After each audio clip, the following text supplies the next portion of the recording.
It was the day after the new engines had arrived, and Edward was showing them to the quarry. "All right," said Edward, "so here's the quarry." "Oh, it looks very nice. What's that crane doing here?" "Oh, that's one of them old cranes on the line. I used to know about one of them. I used to work for one." "Really?" said Bill. "I thought Sodor only had them." "No, they were all over the world. Anyway, Edward, how do we work here?" "Well," said Edward, you push the trucks down into the siding, switch lines and fill them up at the crane. Then the crane will fill up the trucks, and then whichever engine's pulling them takes them down to the quarry over the fish pond.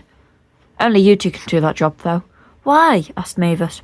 "Well," said Edward, "after a few incidents, including a small orange engine—" "I wonder who that was," said Timothy.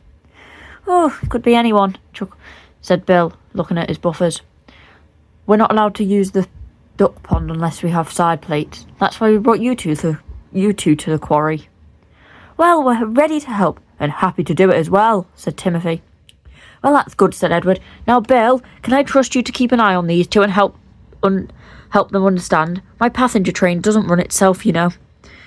"All right, Edward. Okay, bye, Bill. Bye, Edward. Enjoy your travels." "Safe travels," said Mavis. "Come back with a postcard," laughed Timothy. Edward chuckled as he rolled away. "Okay," said Mavis. "Which one of us wants to take the train and which one of us wants to shunt it?" "I'll take it," said Timothy. "Give yourself a rest, Mavis. You can shunt here." "Shouldn't be that hard," he smiled. "All right," said Bill.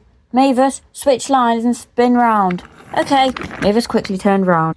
Mavis watched from the yard as Bill shunted this train to Timothy. "All right, pull forward," said Bill. Timothy pulled forwards and stopped. The crane whirred into action. With a clunk and a clank, bricks fell into the train. "There you go." "Hey, it's not centre." "There we go." "All right," said Bill. "Shunt them down the line and then stop once you get to Brandon, and Salty will tell you what to do. Understand?" "I understand. See you guys later," said Timothy, as he hauled the heavy train away. "What now?" said Mavis. "Well, we can start making the next train," said Bill. So that's what they started doing. Bill wanted to see how good Mavis could shunt her train. Meanwhile, Timothy made his way down the line. "Oh, this must be the fish pond." "Hello, duckies." "They're not ducks, that's not a fish pond, it's a duck pond," said Mighty. "He probably didn't know," said Mac. "Well, he should have." "Be quiet, Mac," said Mighty. "Oh, by the way, I'm Mighty." "And I'm Mac." "And I'm Catherine," said Catherine from further down the train. "Well, it's lovely to meet yous." Just then, they heard a whistle. "Oh, you better move. Spencer's on his way." "Who's Spencer?" Spencer roared out of his shed. "What are you doing on my line? I should be getting through now. It's almost time for me to pick up the Duke and Duchess."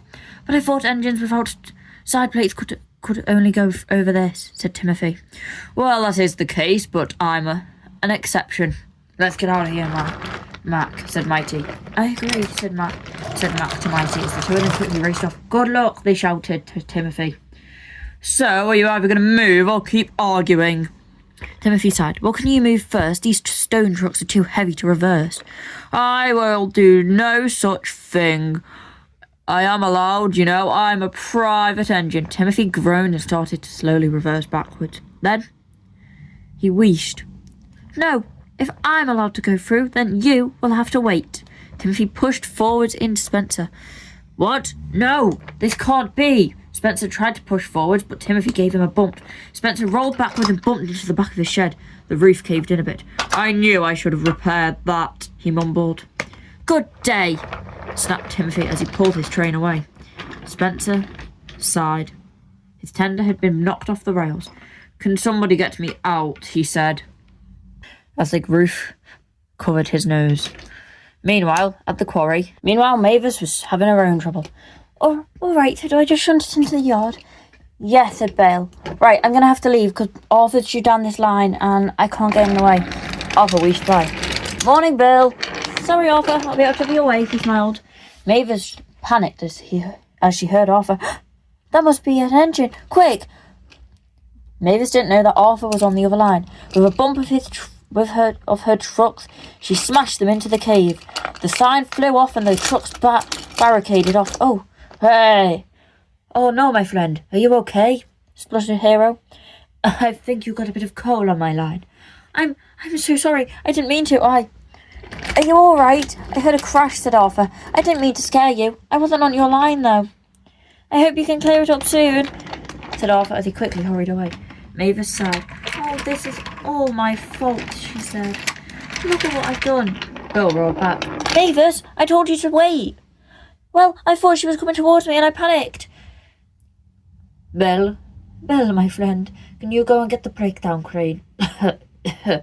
Before this coal dust goes into my funnel. Okay, on it. Bill raced away to go and collect Harvey. In Brendam Docks, Thomas was picking up some passengers. Timothy rolled in. He didn't look very happy. Oh, hello, said Thomas. You must be the new engine. My name's Thomas, and these are my coaches. Hello, said Timothy. Yar, what's got your funnel in a twist, said Salty. It's that silly Spencer, whatever his name is. You got it correct, said Thomas. Why? Yar, don't take any notice of him. He's always a big bossy boiler, said Salty. Well, he wanted to go down the line, even though I was using it. So what did you do, said Thomas? I kind of pushed him back and the shed collapsed. What? Said Cranky. You can't do that. Even if you don't like someone, you can't just make a shed collapse on them. It was an accident, I swear. Yar. Thomas, next time you go past the station, can you call for the breakdown crane? Okay, smiled Thomas. Timothy. Yar, Timothy. Take your train and leave it at the side, then turn around and come back. Okay, said Timothy. He uncoupled his train and quickly went to spin round, waiting to head back. Timothy turned round and took the empty trucks back. I'll see you guys later, he said. Yar, be careful on your way back, and don't do anything silly to Spencer again. I won't, laughed Timothy as he struggled down the line. Harvey was helping out when Timothy arrived. Oh, Mavis, what happened? She had a slight accident, said Bill. She got a bit scared. It's all right, said Hero. I'm all right. I'll turn around and get back to my next job. Although I do deserve a washdown, he chuckled as he rolled into the washdown. Timothy chuckled. Oh, looks like you had an eventful day. What about you? It looks like you're covered in quarry dust. Then they heard a loud boom. Mavis and Timothy, said a voice. Edward rolled in, pulling the Fat Controller in his coach. The Fat Controller stepped out and walked over. What on earth is going on? Harvey rolled out of the way. What do you mean, sir? I hear that you two have caused many accidents today, said the Fat Controller as he walked back a bit. We only caused a little accident. Oh, sir, I'm sorry, said Mavis. I didn't mean for my trucks to be knocked into the mine. I panicked when I heard Arthur rolling by. That's where he was, said mumbled the Fat Controller. What about you, Timothy? It was Spencer, sir. He was mocking me. He said I was going the wrong way, so I biffed him back. I didn't think the roof would collapse in his shed. Well, sir, said Edward, what are you going to do to them? None of this was my fault, Edward. I swear, it wasn't. I promise, said Bill, racing over to him. I know it wasn't, laughed Edward. But anyway, you could have told me. Why? You would have just told me off.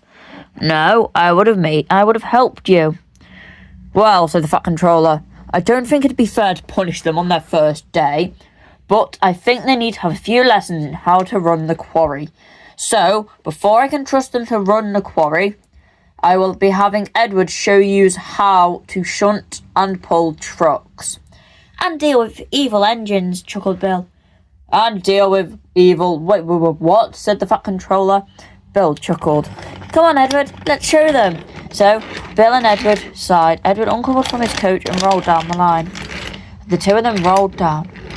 This is what you get for joining the quarry crew, said Bill. Oh, that has a nice ring to it, said Edward. The all-new quarry crew.